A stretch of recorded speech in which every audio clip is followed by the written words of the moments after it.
मगर उसके बाद फिर क्लैश हो गया सिक्योरिटी इदारों के साथ और 3 अफराद के मारे जाने की इतलात आ रही है। आजाद कश्मीर की सूरत हाल। इंडिया के झंडे उठा रहे हो, बोल रहे कि अगर तुम लोग महंगाई कम नहीं करोगे तो हम हिंदुस्तान के झंडे तक उठाएंगे। पीओके अपने आप आएगा, चिंता क्यों करते हैं? जेंजी वाला खौफ तो नहीं है कहीं मुनीर में जाकर बैठ गया हो या शहबाज शरीफ के जहन में जाकर बैठ गया हो, इसीलिए अभी से गोलियां चलानी शुरू कर दी हैं। मुज़ाकरात के लिए मुजफ्फराबाद गए, वहां पे जो वो अवामी एक्शन कमेटी है, आपने कहा इनसे बातचीत करते हैं, उन्होंने आज हड़ताल की कॉल दी हुई थी, तो आपका जो मुज़ाकराती मिशन है वो कामयाब क्यों नहीं हुआ? तो आपने ये ताकत का इस्तेमाल किया मुजाहिरीन के ऊपर।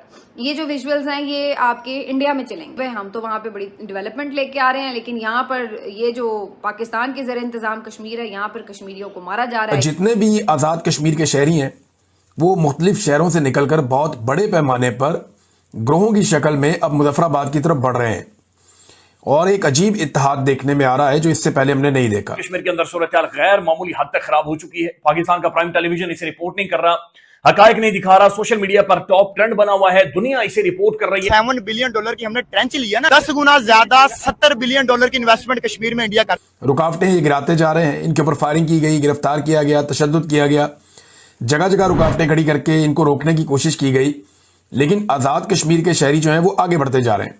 तकरीबन 70 से 80 घंटा हो चुका है, अवाम रेजिस्ट कर रही है, ना दिन रात सुबह शाम, यानी लोग सड़कों के ऊपर मौजूद है। ये लाखों लोग हैं पूरे कश्मीर में जो कि सड़कों के ऊपर मौजूद हैं, जो रेजिस्ट कर रहे हैं, मुजाहिमत कर रहे हैं। जय हिंद दोस्तों। पाकिस्तान अधिकृत कश्मीर पीओके इन दिनों जबरदस्त अशांति और जन आंदोलन की आग में जल रहा है। पिछले कुछ वर्षों से लगातार बुनियादी सुविधाओं की कमी, महंगाई, बेरोजगारी और शासन की विफलताओं को लेकर लोगों में गहरा असंतोष पनपता आ रहा है, जो अब एक बड़े जन विरोध में बदल चुका है।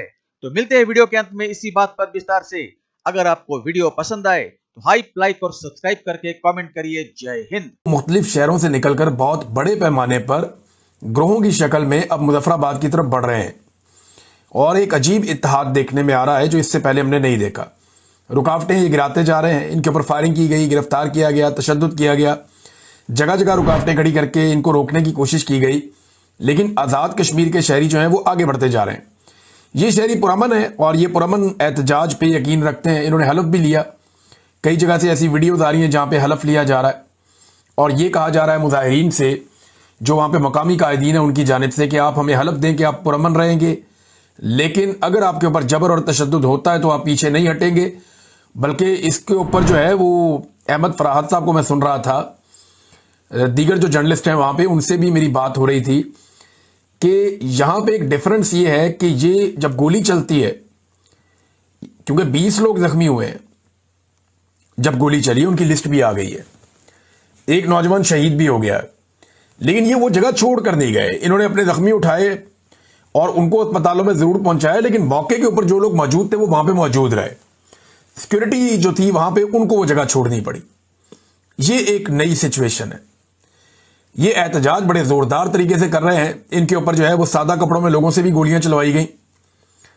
कुछ जो दीगर जमातें एस्टेब्लिशमेंट की हमायती हैं उनके जरिए से भी इनके ऊपर दबाव डाला गया, लेकिन ये आम लोग हैं, आजाद कश्मीर के पुरअमन लोग हैं और ये पुरअमन जद्दोजहद कर रहे हैं और एस्टेब्लिशमेंट की सियासत में जो गैर कानूनी किरदार है एस्टेब्लिशमेंट का, उसे खत्म कर सकते हैं ये लोग। ये इनके पास मौका है। कश्मीर में ये हालात नहीं किए हुए, हम तो वहाँ पे बड़ी डेवलपमेंट लेके आ रहे हैं, लेकिन यहाँ पर ये जो पाकिस्तान के ज़र इंतजाम कश्मीर है, यहाँ पर कश्मीरियों को मारा जा रहा है, ये हो रहा है, वो हो रहा है, वो तो और झूठ का पलंदा फिर मजीद फैला के बताएंगे। कुछ तो जाहिर है सच है, वो तो अब हम भी रिपोर्ट करने पर मजबूर हैं।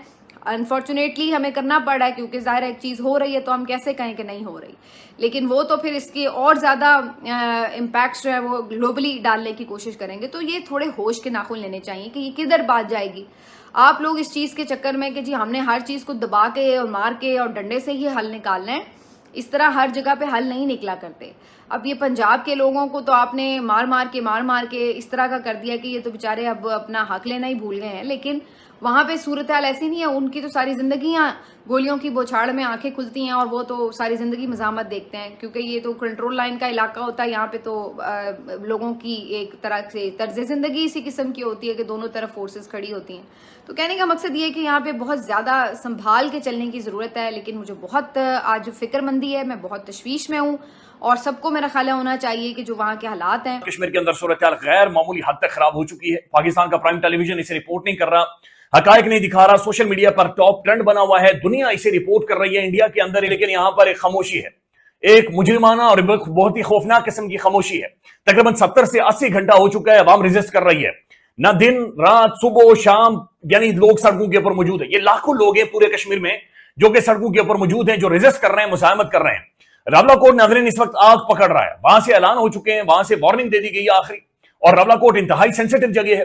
बाकायदा वहां से कह दिया गया कि जनाब इसके बाद शायद हम बातचीत नहीं करेंगे, फिर शायद फैसले होंगे और दूसरे तरीके से फैसले होंगे, वो भी आपके सामने रखते हैं। लेकिन अभी जो इतला आ रही है नाज़रीन, ये बहुत परेशान कुन है कि 2 मजीद जवानों की जानें चली गई हैं। यह मुजफ्फराबाद के अंदर से खबर आई है कि जनाब स्टेट फायरिंग की गई है, स्टेट फायरिंग की गई है और 2 मजीद लोगों की जानें चली गई हैं। तो गुज़श्ता 72 घंटों में नाज़रीन कुल मिलाकर 30 से ज्यादा लोग जख्मी हुए हैं जिन्हें गोलियां मारी गई हैं। 3 जनाजे कश्मीरी उठा चुके हैं, यानी 3 दफा खून कश्मीर के अंदर बहा है, लेकिन अवाम मौजूद है। अब ये कौन तजुर्बा कर रहा है, कौन चीजों को फ्यूल कर रहा है, क्या कर रहा है, किसी को कोई इतलात नहीं है, किसी को कोई पता नहीं है। आजाद कश्मीर के अंदर पॉलिटिकल क्लास, वो जो डायनेस्टीज हैं जो कहती हैं एक कदा मेरे दादे ने गोली चलाई थी, एक कदा मेरे अब्बे ने जाकर बॉर्डर के ऊपर खड़े होकर नारा मारा था, उनके बारे में कोई इतलात नहीं है। तमाम तरह अशराफियां वहां से भाग चुकी है, पॉलिटिकल क्लास वहां से अपने बच्चे, अपने औलादे, अपने पोते पोतियां सब उठाकर वहां से कश्मीर से निकल चुके हैं। वहां पर इस वक्त कश्मीर में नाज़रीन सूरत हाल यह है कि इदारे सामने हैं और अवाम सड़कों के ऊपर मौजूद है और गोलियां चल रही हैं, वहां पर फायरिंग हो रही है, वहां पर खौफनाक किस्म की शेलिंग हो रही है, वहां पर नाज़रीन इंटरनेट बंद है, मुकम्मल तौर पर एक खौफनाक ब्लैकआउट है। नाज़रीन पिछले 4 दिनों से वहां पर इंटरनेट नहीं है, वहां पर मोबाइल फोन सर्विस नहीं है, लैंडलाइन सर्विस वहां पर मौजूद नहीं है। तो एक बहुत मैसिव क्राइसिस कश्मीर के अंदर डेवलप हो चुका है। जो ये अवामी तहरीक है नाज़रीन, ये पेस पकड़ती जा रही है और आज से 3-4 दिन पहले और सूरत हाल थी, लेकिन अब कश्मीर के अंदर तमाम तर पॉलिटिकल क्लास रेलिवेंट हो गई है। अब नाज़रीन ज़ाहिर है अगर ये मजीद पेस पकड़ती है और ये मजीद तहरीक इसी तरह से आगे बढ़ती है तो कहीं ऐसा ना हो कि पाकिस्तान की जो पॉलिटिकल क्लास है यहां पर जो मौजूद है ये भी शायद इररिलेवेंट हो जाए, क्योंकि गोलियां मारने से मसला हल नहीं होगा। कश्मीर एक बड़ा अलग तरीके की जगह है, पाकिस्तान ने बड़ा लॉजिकली, बड़ी मंतक के साथ, खुलूस के साथ, मोहब्बत के साथ कश्मीर को हैंडल किया है, लेकिन इस वक्त जो तजुर्बा किया जा रहा है ये आई डोंट नो ये वहां पर क्या हो रहा है और ये किस तरीके का तजुर्बा किया जा रहा है। नाज़रीन मुख्तलिफ जगहों से काफिले मूव कर रहे हैं, जो मीरपुर डिवीजन से काफिला आ रहा है ये बहुत बड़ा काफिला है, इसके अंदर भिंबर, फिर आगे चकसवारी, फिर कोटली, प्लंदरी, मुख्तलिफ जगहों से लोग शामिल होकर रावलाकोट में पहुंचेंगे। रावलाकोट में ऑलरेडी एक बहुत मैसिव क्राउड है जो कि वहां पर मौजूद। तो दोस्तों, ताजा घटनाक्रम में यह विरोध प्रदर्शन और उग्र हो गया जब पाकिस्तानी पुलिस ने प्रदर्शनकारियों पर गोलियां चला दी, जिसमें कम से कम 3 लोगों की मौत हो गई और कई अन्य घायल हो गए। इसके बाद पूरे क्षेत्र में तनाव और गुस्से की लहर दौड़ गई। स्थानीय लोग अब खुलकर सड़कों पर उतरकर पाकिस्तान सरकार की नीतियों और दमनकारी रवैये के खिलाफ आवाज बुलंद कर रहे हैं। यह आंदोलन अब केवल पाकिस्तान अधिकृत कश्मीर तक सीमित नहीं रहा है, विदेशों में बसे पीओके के निवासी भी इस विरोध प्रदर्शन में बढ़ चढ़कर हिस्सा ले रहे हैं। United Kashmir Peoples National Party UKPNP के अध्यक्ष शौकत अली कश्मीरी ने स्विट्जरलैंड में मीडिया से बातचीत करते हुए कहा कि यह आंदोलन किसी राजनीति या राष्ट्रवाद से प्रेरित नहीं, बल्कि लोगों की बुनियादी जरूरतों और अधिकारों के लिए है। इस पूरे आंदोलन में एक बेहद चौंकाने वाला और प्रतीकात्मक दृश्य यह देखने को मिला है कि कई प्रदर्शनकारियों के हाथों में भारत का राष्ट्रीय ध्वज तिरंगा था।